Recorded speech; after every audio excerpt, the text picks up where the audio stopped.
The small medical cot in the corner of the Oak Ridge Academy nurse's office was the only place Valerie Vance ever felt truly still. To the students who walked in with scraped knees, she was just a quiet woman with soft eyes who always kept a jar of peppermint candies on her desk. She spoke in whispers, wore oversized cardigans that swallowed her frame, and never looked anyone directly in the eye for too long. Nobody in this elite, gated community knew that her hands, which now gently wrapped gauze around twisted ankles, had once packed open chest wounds under heavy mortar fire. She had buried that life deep in the mud of a foreign desert, trading the chaos of a combat medic for the predictable hum of a school hallway. It was late on a rainy Tuesday, well after the final bell had rung. Valerie was organizing medicine bottles when the heavy oak doors at the end of the corridor rattled violently.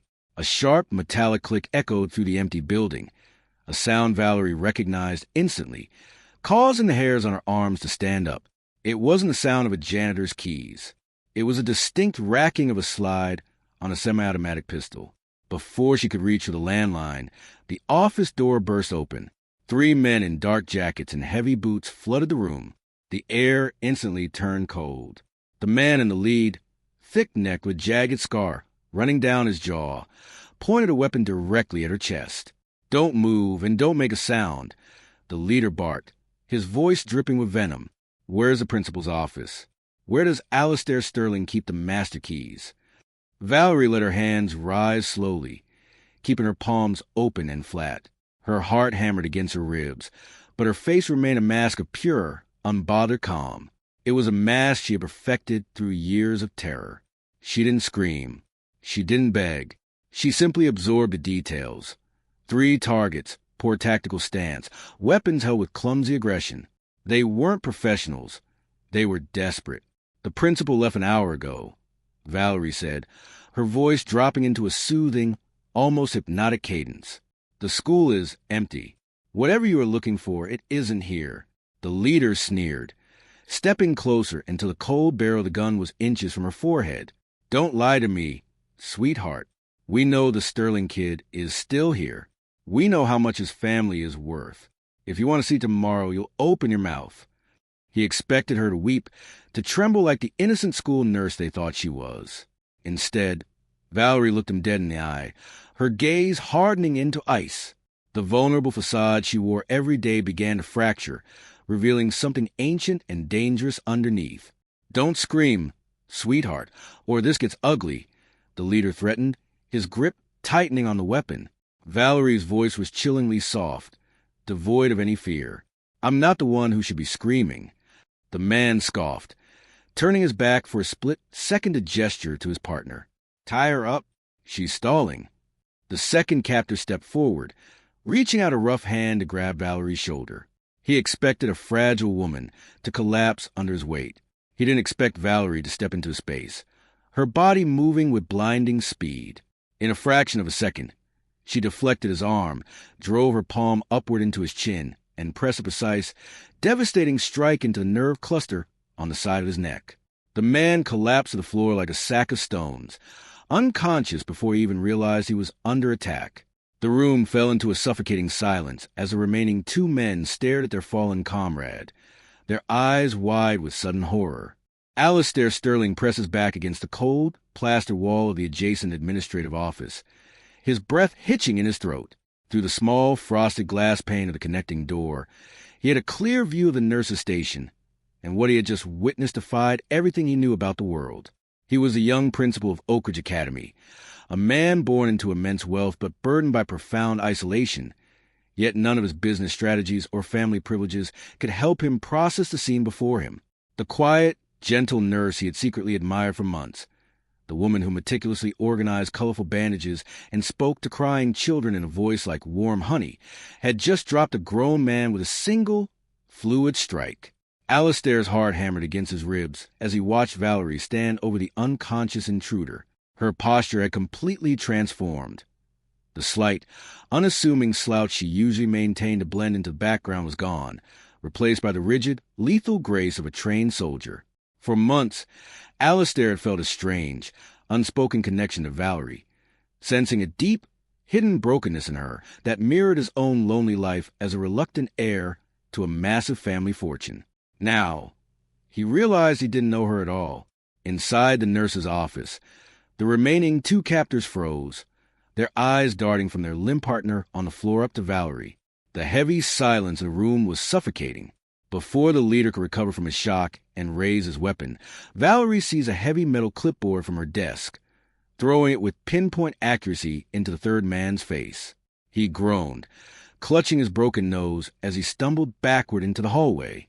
Capitalizing on the chaos, Alistair ignored the survival instinct screaming in his head. He quietly unlocked the connecting door, slipped into the nurse's office, and grabbed Valerie's arm, desperate to pull her into the safety of the back room. Valerie spun around instantly, her hand automatically forming a fist, stopping just millimeters from Alistair's jaw as she recognized his face. Her eyes, usually so soft and comforting, were wide with a mixture of adrenaline and raw panic. The vulnerable school nurse was entirely gone, replaced by a Navy SEAL combat medic who had spent years walking away from a past filled with blood, sacrifice, and the ultimate betrayal by a team she once trusted. She had hidden herself in this school to find redemption, to convince herself she could protect innocent lives without causing devastation. Alistair gripped her arm, his voice trembling with a mix of fear and profound awe. "Who are you, Valerie?" School nurses don't know how to disarm a man in 2 seconds. Valerie's chest heaved as she pushed him back toward the shadow of the filing cabinets, her voice dropping into a fierce, protective whisper. "Someone who shouldn't be here. Alistair, you need to stay down. If they realize who you are, they won't just want the keys. They will kill you."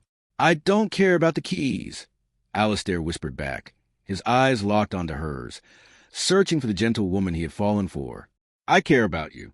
What is happening? My old life just caught up with me," Valerie said, her jaw tight as she glanced toward the open doorway. "And I won't let it kill you, too." Before Alistair could press for answers, the heavy thud of combat boots echoed from the main corridor.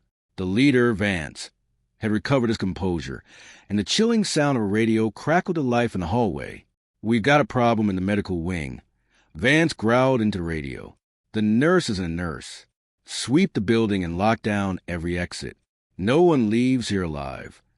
The shadows of the darkened school corridor seemed to stretch like ghosts, forcing Alistair to realize that the gentle woman he loved was entirely a beautiful lie. Every careful step Valerie took was a reminder that her soft smiles in the hallway were a shield meant to protect the world from the dangerous secrets she carried. Together, they crouched behind a heavy oak desk in the main administrative lobby, watching the flashlight beams of the intruders cut through the darkness. Valerie's fingers moved with terrifying efficiency, adapting the ordinary objects around her into a strategy for survival. She grabbed a bottle of rubbing alcohol from a nearby cleaning cart, pouring it carefully across the smooth tile floor near the entrance, then tore a strip of heavy gauze to create a tripwire. Alistair watched her, his heart aching with a mixture of terror and overwhelming affection. He had spent his entire life surrounded by people who loved his family's billionaire status, but Valerie was currently risking everything just to keep him breathing. "You shouldn't be doing this," Alistair whispered, his voice cracking as he helped her secure a heavy wooden chair against a secondary exit door. "They came for me, Valerie. My family's wealth has always been a target. You can slide to the window and escape. You don't owe me your life." Valerie didn't look up, her hands tightening around a pair of heavy surgical scissors she had slipped into her cardigan pocket. "I ran away from my last team because I couldn't save them from a betrayal we never saw coming. I came to this school to find peace, Alistair. But when I look at you, I see someone worth fighting for. I'm not running again." Alistair reached out, his hand gently covering her trembling fingers, forcing her to stop for just a second. "I hired you because I saw a profound sadness in your eyes that matched the emptiness of my own life. I thought we were just two lonely people finding comfort in a quiet school. I didn't want you to be a hero. I just wanted you." A soft, rare smile touched Valerie's lips, but it vanished the moment a heavy boot stepped over the threshold of the lobby. The trap worked instantly. The first man slipped on the slick tiles, crashing hard into the doorframe. Before he could shout, Valerie lunged forward from the shadows. With a swift defensive motion, she neutralized him, dragging his unconscious body behind the desk. "That's 3 down," Valerie breathed heavily, her eyes scanning the dark hallway. But the leader is still out there, and he's smart. Suddenly, an ambush caught them off guard. A fourth intruder jumped from a side office, aiming a heavy pipe directly at Alistair's head. Valerie didn't hesitate. She threw her own body forward, taking the glancing blow across her shoulder to shield Alistair, before twisting the weapon out of the attacker's grip and knocking him flat with a fierce strike. Alistair pulled her into a small alcove, his fingers instantly searching her shoulder for injuries. "You're hurt. Stop looking after me. You're the one taking all the hits." "It's what I do," Valerie whispered, her breath ragged as she pressed a hand against the bruise forming under her sweater. "It's the only way I know how to protect the people who matter." Before they could move toward the final exit, the overhead lights suddenly flashed on, blinding them. Standing at the end of the hall was Vance, the leader, holding a small black device with a blinking red light. But he wasn't alone. Stepping out from behind him was Alistair's own stepbrother, Julian, a smug smile plastered across his face. Alistair froze, his blood turning to pure ice as Julian raised a secondary weapon. "You always were too soft for the family business, Alistair," Julian sneered, his voice echoing in the empty school. "It's time for a change in leadership. The ultimate betrayal doesn't just break your heart. It paralyzes your entire world." Alistair stared at his stepbrother, Julian, completely frozen as the realization washed over him that his own flesh and blood had orchestrated this nightmare just for corporate greed and a larger share of the family inheritance. The bright fluorescent lights of the school lobby felt blinding, exposing a cruel family drama that Alistair had tried to ignore for years. Julian's smug smile was a twisted contrast to the cold, lethal weapon he held pointed directly at Alistair's chest. "You always thought you were the righteous one, Alistair," Julian sneered, his voice dripping with venomous envy. "Our father left you the CEO chair because he thought you had vision. But look at you, trapped in a public school, hiding behind a nurse. This company belongs to me, and today you're just going to be a tragic casualty of a random robbery." Beside Alistair, Valerie felt every muscle in her body tighten. She knew the specific kind of pain, the agonizing sting of being stabbed in the back by someone you trusted with your life. Her military past had taught her how to read a room, and right now, Julian was entirely focused on his gloating speech, completely ignoring her presence. It was the only opening she needed. Valerie caught Alistair's trembling hand, squeezing it once to ground him. "Keep him talking," she whispered under her breath, so faintly that only Alistair could hear. Alistair swallowed hard, forcing his voice to stay steady as he stepped forward, drawing Julian's eyes away from Valerie. "You think our father didn't see who you were, Julian? He knew you'd tear the family legacy apart. If you do this, you lose everything anyway. The board will never back you." As Julian launched into a defensive, angry retort, Valerie made her move. She didn't hesitate. Taking advantage of the momentary distraction, she deliberately stepped into the line of fire, drawing the weapon's trajectory away from Alistair and placing herself directly in harm's way. Vance, the mercenary leader, noticed her shift and lunge, but Valerie was faster. In a brutal hand-to-hand struggle, she closed the distance between them.